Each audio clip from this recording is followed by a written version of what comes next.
All right, guys, time for another comic review, and this is another book sent to me by my friend Chris. Thank you as always, brother. And today we're going to be talking about Icon versus Hardware. This is from the Milestone comics. This is written by Reginald Hudlin, and this was basically a big Milestone universe event that pitted Icon against Hardware. Or at least the comic would lead you to believe that, because that's not really what happens. This title is a lie. Like, this title is a straight up lie. Yes, Icon and Hardware fight, but only for like a few pages at total. They're at odds in most of the book, but the book, this 5-issue storyline, devolves into the most bizarre storyline I have ever read. One of the most bizarre, overstuffed comic I have ever read. One of the most. And it sucks too, because I really like Milestone. I really enjoy the Milestone universe. I think it's really solid, and I'm glad the Dakota incident sold incredibly well. I am so happy that the Dakota incident, that one shot, sold buku numbers.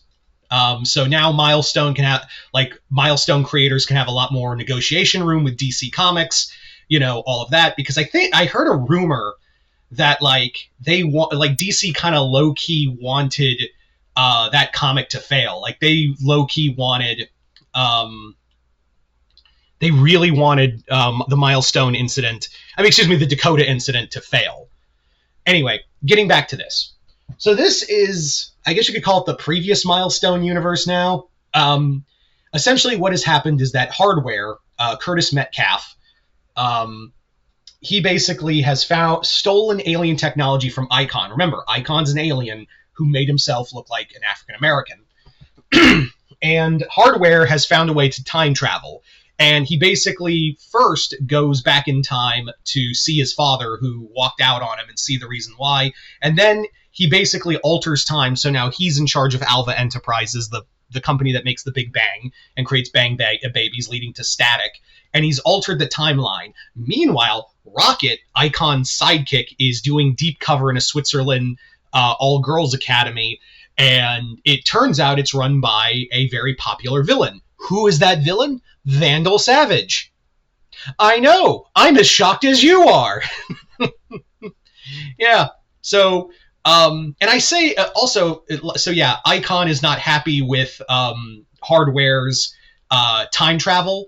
So the two time displaced Hardwares fight Icon for like a couple pages, and then it becomes like a totally different book.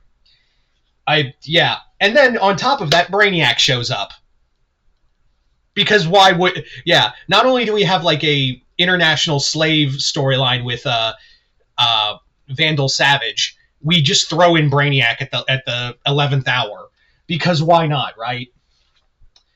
And also what's interesting is that they reference Superman, and they call the Milestone universe Earth 93. So, that's why I said previous Milestone universe, because obviously now Milestone is going to be... It looks like Milestone is going to be integrated into the DC universe yet again, in a more even keel term.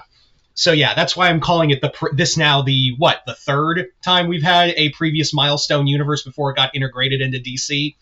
So yeah, the comic is really just all over the place. And it sucks too, because Reginald Hudlin I really like as a writer. I love his Black Panther. I have read some of his stuff from Hardware. Not Hardware, excuse me, from Dakota, from the Dakotaverse, at some points here and again. I also had a little problem because, there's a lot of so much in here. This is basically an event book.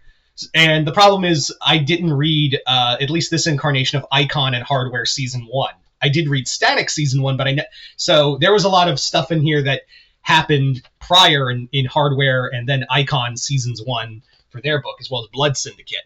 So I was kind of lost in that regard. But yeah, the book straight up lies about being Icon versus Hardware. Like I said, it happens for one issue, and it's only a few pages at best. So it sucks too, because I really like the Dakotaverse, but there's just so much bloat in here, unnecessary. Again, Brainiac just shows up. like in issue 4 of a 5-issue mini series. That, what? Like, you could have just had Vandal and everyone would have been like, I was like, okay, Vandal's going to be the big villain, like this variant of Vandal Savage.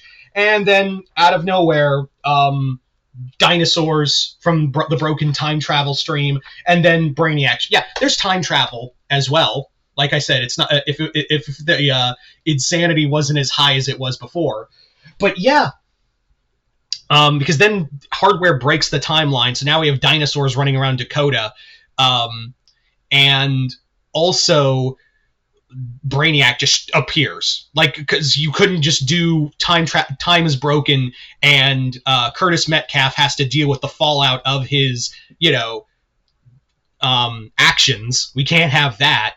In fact, Icon gets screwed over more than Hardware does, and then Brainiac just shows up in the middle of it to make everyone forget that Curtis did something really horrible.